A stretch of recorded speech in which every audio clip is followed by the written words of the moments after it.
Welcome back to the Snowpoint Cast. Today we're going to be looking over a deck from 2011 called The Truth.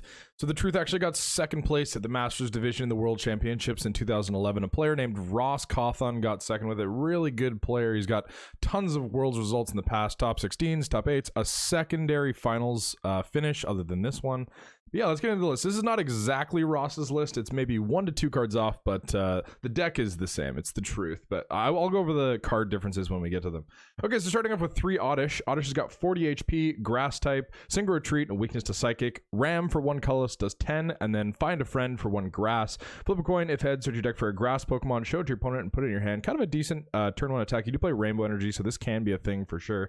You have to pay that retreat cost as well, so not a bad secondary attack. And the art on this guy, Mitsuhiro Arda, is just a god.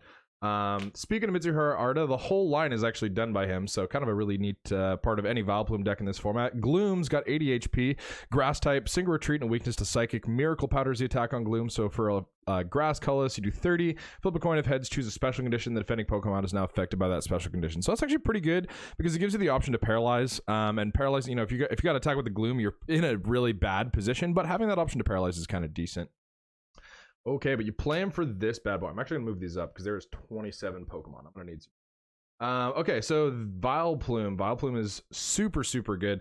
So 120 HP, Grass type, 2 Retreat, and a weakness to Psychic. Allergy Pollen is the Pokebody. So as long as Vileplume is in play, nobody can play trainer cards. So that's not stadium cards or supporter cards, but just regular trainer cards. The differentiation is kind of interesting in this format because they printed items, but items are essentially trainers if you're familiar with that type of card. Just cards that you can play multiple of in the same turn. Okay, so we're not going to talk about the attack because it's not a thing that you're going to be attacking with. If you have to attack with Vileplume, you're in a really rough spot. You pretty much probably started nothing else and you've been attaching to it. So Solosis is the other stage 2 part of this deck. So really cute art, 30 HP, really tiny, honestly. Not a ton of HP, so you got to be careful of this guy getting even donked by a Tyrogue in this format. Psychic type, Single Retreat, and a weakness to Psychic. Cell structure for 1 Psychic. Search your deck for a Solosis and put it onto your bench. Shuffle your deck afterwards. So that kind of does help with the HP a little bit. You know, worst case, you don't want to be attaching to it at all, but if you're in a position where you really know you're going to get knocked out next turn, like if your opponent has a Tyrogue on the bench and just something else in the active with a Single Retreat, you're probably going to get knocked out. So being able to sell cell culture so you just don't lose the game is kind of neat. And then roll out for a Psychic and a Colorless does 20. You do play the Duosion, which is a stage 1. Seems really thick, but also, like, you got to keep in mind Vileplume locks Rare Candy. So you have to play that thick line if you want to find your stage 2s. So Duosion's got 60 HP, still really tiny, to be honest. All the Pokemon in this line have really low HP amounts, but 60 HP, Psychic type, Single Retreat, and a weakness to Psychic. Recover for 1 Colorless, discard an energy attached to this Pokemon, and heal all damage from this Pokemon. So kind of decent, but if you have damage on this Duosion, it's probably just dying anyway. And then it keeps rollout for a Psychic and Colorless, does 10 more, does 30. You play that to play Reuniclus. So Reuniclus has got 90 HP, still really tiny. Psychic type, 2 Retreat, so ups retreat by 1. Psychic weakness times 2. You play this guy for Damage Swap. Damage Swap is actually a super vital part of this deck. Both Vileplume's Allergy Pollen and Reuniclus's Damage Swap ability are super vital to the deck. So Damage Swap is often used like during your turn. Before you attack, you may move 1 damage counter from one of your Pokemon to another one of your Pokemon. So that is super important to the deck for a couple of reasons. For one, it lets you abuse Reshiram and Zekrom's outrage attack, so you just get to, you know, manipulate your numbers to have exactly as much as you need for a knockout, which is really clutch because they cap out at 140, and 140 damage for a single attachment for a DCE is kind of insane, like a really good value exchange there. And it also just keeps your Pokemon alive, right? Like if your opponent hits into you and you play a lot of tanky stuff on the bench and you also play some healing options, which we're going to get to in just a second, it just helps you keep your board alive. So Damage Swap is such an amazing ability, really solid power from this format. Okay, so we also play a 2/2 Donphan line. So Phanpy is the basic for that guy. 70 HP, fighting type, 2 Retreat, resistance to lightning, and a weakness to water. Flail does 10 times the number of damage counters on Phanpy. So if you ever get hit, being able to flail flows some damage for a Colorless is decent. But you play that for the Donphan. So Donphan has got 120 HP. 4 Retreat is a tank. resistance to lightning and a weakness to water, and then Exoskeleton is the name of the power. So Donphan takes 20 less damage from attack. So this is cute, not only because it's really good for Earthquake, which is his first attack, which we'll talk about in just a sec, but also because it just makes it really hard for your opponent to take knockouts. With Earthquake, you do get a ton of like damage on the board really quick. 1 for 60 is probably one of the best energy exchanges, especially on a stage 1 for that amount of damage in this format. And being able to swing for 60 every turn, you're 3-shotting like pretty much everything. And Magnezone is also a really good card in this format, so sometimes you're doing a ton of damage to Magnezone as well. So Earthquake for 1 fighting does 60, and then you do 10 damage to each of your bench Pokemon, which usually is pretty bad in most decks. However, in this deck, you actually get to really abuse the Earthquake damage counters, and it's almost a benefit if you have a full board out. So because of Reuniclus's damage swap, with that damage, you can just put it on a Reshiram or a Zekrom or a Suicune Entei Legend, and you just have, or maybe it's Entei Suicune, I don't remember. It's Suicune and Entei. Just like gives you lots of options to keep that damage on and maybe even use it to your benefit with either a Zekrom or a Reshiram. So kind of a cool option you have there. And then Heavy Impact is the second attack. For 3 fighting, it does 90, which is just a decent exchange as well. You one-shot a Magnezone, so it's a good attack to keep in mind for sure. You play 2 Pichu. So Pichu has got 30 HP, free retreat, no resistance, and no weakness. So the Pokebody is called Sweet Sleeping Face. If Pichu is asleep, it can't be damaged by your opponent's attacks, which is really nice because the attack puts it to sleep. So there's a 50-50 that your opponent can even damage you next turn, which is really nice. And then the attack is called Playground. So Playground, search your deck for as many bench Pokemon as you like, and then your opponent gets to do the same, and then you just put them on your bench. So really, really clutch attack there. It just like helps you load out your board. You get to get a full board. You get to find, there's lots of like different moving pieces in this deck, and you need to find lots of different basics. So being able to find an Oddish, a Solosis, and a Phanpy, and something else in the same turn with Playground just lets you set up the basic for both of your stage 2s, as well as an attacker and maybe some other stuff. So just being able to set up a full bench is like really, really insane, especially for free. Like the attack does not cost anything, so being able to do that for free is kind of insane. But yeah, Pichu really, really solid. And then Cleffa is another baby Pokemon that helps you set up. So Cleffa's got 30 HP as well. Colorless type, no retreat, no resistance, no weakness. Has Sweet Sleeping Face as well, so the same Pokebody that the Pichu has. But for the attack, it has Eek. So Eek for 1 colorless, or for free rather. You get to shuffle your hand into your deck, and you draw either 6 or 7. Sorry, this Cleffa is Japanese, so I'm not sure if it's 6 or 7. The old Cleffa is 7. But I think this one might be 6. Let me see if I can see on the card here. I've been learning a little bit of Japanese. 6. Yeah, it's 6. It says the number in English, so I'm just an idiot. So yeah, shuffle draw 6, which is really good for free. I mean, if you have no other options to be able to do something, being able to shuffle draw 6 is definitely really good, especially if you've already set up with a Pichu and you're in a position where you're like, well, I don't really want to attack with anything yet because my board's not set up enough, and you don't want to be earthquaking or whatever. Being able to chuck a Cleffa up and just Eek until you find the cards that you need is super solid. Okay, so you also play a 1/1 Blissey line. So the Blissey line is kind of insane. Really, really solid in this deck. So Chansey's got 90 HP, colorless type, 2 retreat, and a weakness to fighting. For 2 colorless or a double colorless energy, you do 20 with pound. And then for 3, Happy Punch does 30. Flip a coin if heads, remove 3 damage counters from Chansey. So both really mediocre attacks. But the Blissey is not mediocre at all. So Blissey Prime is a really vital part of this deck in my opinion, because it lets the deck play a long game. So Blissey Prime has got 130 HP, 2 retreat, and a weakness to fighting. Sorry, this card is also in Japanese, so I'm just looking up the name of the ability right now. But essentially what the ability does is, it's called Blissful Nurse. So Blissful Nurse, when you evolve Chansey into Blissey, you may remove all damage counters from all of your Pokemon. If you do, discard all energy attached to those Pokemon. So this is really clutch with the Reuniclus, right? So like obviously if you have damage counters on a Pokemon with energy, let's say you have damage counters on a Donphan's got like 80 damage or something, you can move all that damage to a Vileplume or a Reuniclus and then evolve the Blissey and it all goes away because you don't put any energy on Reuniclus or Vileplume usually unless you're in a pinch. So being able to just move that damage for free and then heal it all off is really, really good. And another part of the Blissey that is a vital part of the deck as well, so I'm just going to put this over here, is the Suicune Entei Legend. So Suicune Entei Legend is your beefy damage holder in the deck. You can attack with it, and we're going to go over the attacks in just a sec because you do play Rainbow Energy, and there are some situations where you might have to attack with it, but usually you just have it there for the HP, because being able to put 160 damage on something and then Blissey to heal all that off, you can do that multiple times in a game because you do play Seeker. So having 160 HP on a basic Pokemon, you do have to have both parts of it out, but it's a basic still. Being able to just put 150 on and then heal all that off, that is a ton of turns worth of damage, especially against Donphan, who takes 20 less per turn. So Entei Suicune Legend is both water and fire type. It's got a single retreat and a weakness to water and lightning. So the water type attack is called Torrent Blade. It's for water colorless. Return 2 water energy attached to Suicune Entei Legend to your hand. If you choose one of your opponent's bench Pokemon, this attack does 100 damage snipe. So Torrent Blade is actually kind of good in some situations. You honestly don't usually want to be attaching energy to this Pokemon, just because I said with the Blissey, right? Like if you're attaching energy, it's what you want to be putting your damage counters onto. So when you put energy on it, it kind of counteracts the Blissey play, so be careful there. But there are some situations, right, if you have like a Blissey prized, or you know that you're not going to hit the Blissey and you need to attack with this Suicune Entei Legend, those attacks can be kind of decent. So Torrent Blade's kind of cool. The other one, Bursting Inferno, is honestly pretty but for a fire colorless cost, it does 80, and then the defending Pokemon is now burned. I guess there are some situations because of that double colorless cost that you could get like a Rainbow and then a DCE on there and swing for 80 if you need to hit for fire weakness for some reason.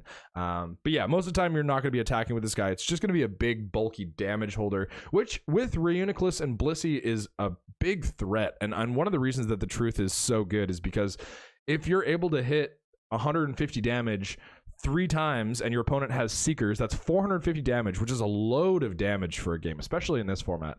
And a Blissey could potentially just remove all that if they hit their Seekers timely, which is really not good for you. So really cool combo there that Ross came up with, Blissey and Suicune Entei Legend. Really neat card combo there.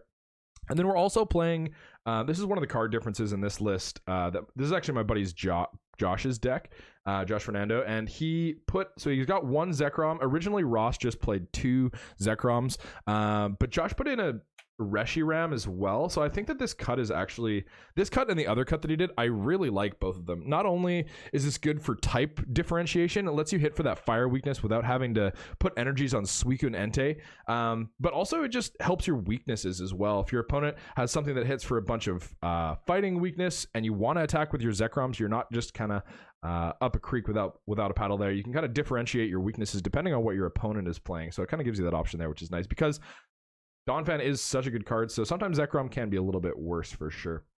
And they're just there for outrage. So they both have 130 HP, 2 retreat. One of them is weak to fighting, the other is weak to water. So outrage is the attack that you have this for. They both have the same attack. Outrage does 20 plus 10 more damage for each damage counter on this Pokemon. So you cap out at 140 damage. If you have 120 with the Reuniclus, move 120 damage, and then you swing with a base 20, lets you hit 140, which knocks out a lot in this format. It kills Donphan Prime, it kills Vileplume, it kills Blissey, it kills Donphan, it kills many things. So being able to hit for 140 is a really clean number, and it's one of the really cool things that this deck has access to. And that's just for a single attach. Outrage, you can attack for a double colorless energy, which you play. So really neat tech attacker in this deck that's really good. You can also use Bolt Strike and Blue Flare. This is less frequent because usually you're going to be wanting energy on other stuff like a Donphan, but Blue Flare for Fire Colorless does 120, discard 2 fire energy, attaches this Pokemon, and then Bolt Strike for Lightning Colorless does 120, and then this Pokemon does 40 damage to itself. There are some situations, actually, I think there's a game that I've recorded with Trevor where Trevor uses a Bolt Strike, and then he manipulates the damage on himself later, which is kind of a cool thing that you can do with Zekrom and Bolt Strike. That video is probably going to be coming out next week. But yeah, super cool tech attackers there that are very important to the deck with Reuniclus and let you swing for lots and lots of damage on a basic for a single energy attachment. So really cool Pokemon there. And then you're getting into the items / trainers. So you're going to be playing 3 Pokemon communication. You're playing 27 Pokemon. So that's almost half your deck. A lot of Pokemon here. And a lot of them are support Pokemon. So they're not all just tech Pokemon or help Pokemon or attackers. They some of them help you draw cards, but being able to put one back and find another one, you do have so many moving pieces, and you want to find that Vileplume as soon as you can. As soon as you hit the Vileplume lock, you kind of slow the game down and then force your opponent to come to a pace of play that benefits you. And as soon as they're just chipping you and you get a Reuniclus out, that's when you just win the game, because then you control where their damage is going. And part of that is hitting the Vileplume lock early. If your opponent can hit a really aggressive start and take out your Oddishes with a Yanmega or something really quickly, then that can be pretty deadly. So being able to find your Gloom and Vileplume pieces, or even a second Oddish, is really important. And I think that's what you should be doing for your first couple turns if you find a communication, for sure. Depending on what your hand and board is, obviously, but getting the Vileplume out is super vital to the deck. So speaking of getting the Vileplume out, you didn't play 3 candy, and you know the rule for most decks is you play 1 more candy than what you need. But with this deck, because it's a Vileplume deck, Ross did opt to go with the 2 Gloom, 2 Duosion, which I really like. And then the rare candies are just a benefit. You know, if you're able to hit a turn 2 rare candy Vileplume, that's clutch. And if not, you're only playing 3, so it's not like you have a ton of dead cards in your deck if you do have to manually evolve from Gloom to Vileplume earlier in the game. And then it also just hits your Reuniclus as well. Okay, and then this is the second change that my buddy Josh put in the deck, and I really like this change as well. So Josh changed 1 Professor Oak's new theory. Ross played a Pont, and instead he's playing a second Beach. So I don't know how many people know about this, but the Worlds promo in 2011 was Tropical Beach, and nobody knew what the promo was until it was like people were at Worlds and they were opening their bags and they had all the stuff in it. And so Ross saw Tropical Beach and he's like, wow, this card, you get to draw till 7 in your turn ends, but it doesn't matter because you're not doing anything on your turn 1 or even sometimes turn 2 in this deck. So he's like, well, you know, I have 1 Tropical Beach, so I'll just put it in. But I think honestly, if he would have had more time to test the deck and play with more Tropical Beaches, he probably would have come to the conclusion that a second Beach would be better than a Pont. And I definitely agree with Josh's cut here. And I think that 2 Pont, just because you're literally doing nothing and you have so many Pokemon and things that you need to set up in this deck, playing a second Beach makes a ton of sense. Okay, so getting to the supporter cards now. You're going to be playing 4 Twins. So like I was saying, the deck's really slow, and you are going to be going down on prizes before you go up on them usually. So Twins is a kind of a counter to that. So whenever you're down on prizes, you just get to search your deck for 2 cards and put them in your hand. So that can find you any combination of things. You can find a rare candy and a Vileplume. You can find a Tropical Beach and another supporter for next turn. You can find a Pichu and an Energy. You can find a Donphan, literally anything. You can find both pieces of Suicune Entei Legend. It really depends on what your hand and what your board is, what you need. But being able to search any 2 cards and just put them in your hand in a lock deck like this is so vital, because you have so many moving pieces that being able to just search your deck for 2 and not rely so much on drawing cards is a really, really solid card in the deck for sure. It makes sense why he's playing 4. Okay, so I also play 4 Sage's Training. So Sage's Training, look at the top 5 cards of your deck, choose 2 cards from those 5 and put the other cards into your discard. So this serves 2 purposes. The first one is, like I was saying, being able to just hopefully hit cards and not just shuffle, draw, and pray. This is kind of more of a pray card because you are, you know, just looking at the top 5. However, the secondary purpose of Sage's Training is to thin your deck. So you look at 5, keep 2, thin 3. So by the end of the game, you've used 4 Sage's Training, hopefully, and then at that point you have 12 milled cards in your discard, which seems bad, but depending on what the board is, it's really good, because you don't want to be having a ton of dead cards in your deck late in the game, like communications and rare candies. If you get those off of Sage's Training after you hit a Vileplume, instantly put them in the discard because they're dead cards. You can't use them anymore. So being able to thin those cards out of your deck so that you don't find them later is actually really good. So it's a secondary benefit that Sage's Training provides. You're also playing 3 Collector. So Pokemon Collector is a amazing card. Search your deck for 3 basic Pokemon, put them in your hand. So that really helps you set up, lets you find an Oddish, a Solosis, and another piece, maybe a Phanpy or a Cleffa or a Pichu, depending on what your board looks like. But just being able to find those basic Pokemon is really vital to the deck for sure. And then you do play 2 Seeker, like I was mentioning earlier. So Seeker says each player returns 1 of his or her bench Pokemon and all cards attached to his or her hand. So Seeker also plays dual purpose. And I think that, like, obviously Ross is an amazing deck builder, but I think that one of the benefits that Ross has over other players when he's building a deck is he looks for cards that serve multiple purposes. So Seeker, it's a healing card because obviously, like I was saying, it can help you pick up the Blissey, you put down the Chansey, and the next turn, if you want to again, you evolve the Blissey and then delete the damage from your opponent. And usually that's a number of turns before your opponent is able to hit that damage again. But the second part of Seeker is you just get to pick up a Pokemon. I mean, obviously getting to heal lots off different Pokemon, because with Reuniclus you can sort them out and have damage on Vileplume, damage on Reuniclus, damage on Entei or Suicune Entei Legend, and then Blissey. But you don't have to have the Blissey. Like if you have a Blissey piece prized, you could just have the Entei Suicune Legend, have 150 damage on that, and then Seeker that up, put it back in the hand. And once you have 2 in your hand, you can just bench it back down again. So being able to heal that way is also kind of cool. Just both ways that the card can heal. And healing in this deck is super vital, because if you're not healing, you will probably lose on prizes in the late game to your opponent, because they do go up in prizes, and you can definitely go down on prizes with this deck. But Seeker, really, really important card to help your Blissies keep your Blissies moving, as well as just keep your board alive, because there's so many things that, you know, if a Donphan has 110, you may as well pick it up, because you get to attack with it again, and the exoskeleton made that value so good. So Seeker is just a great card. And you're also playing 1 Copycat. So with Vileplume, your opponent's hand can get pretty large just because they don't have the ability to play trainer cards or item cards. So being able to Copycat, shuffle your hand to your deck, and then draw for as many cards as your opponent has is a really solid benefit that I think most decks that play Vileplume usually play 1 Copycat if they have the option to, just because it's a really good option. Okay.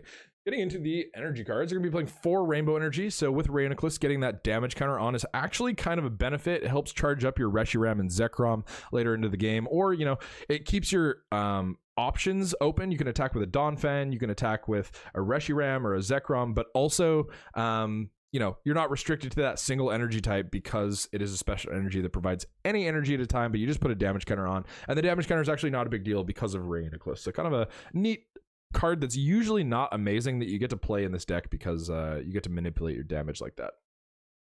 You're also playing 4 double colorless energy, helps charge up your Reshiram, Zekrom.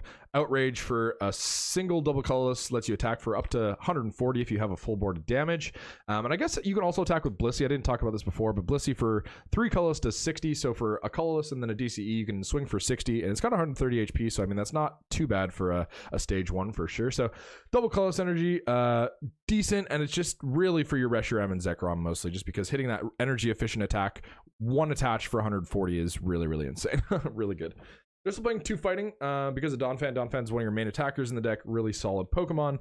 And, you know, fighting energy just makes sense. With the 4 Rainbow Energy and 2 fighting, you're playing like 6 fighting, which makes it pretty consistent, especially with twins. And then you do play 1 Fire Energy. So like I was saying, you can attack with the Entei attack on Suicune Entei Legend. I don't remember what the attack was called. I mentioned it earlier.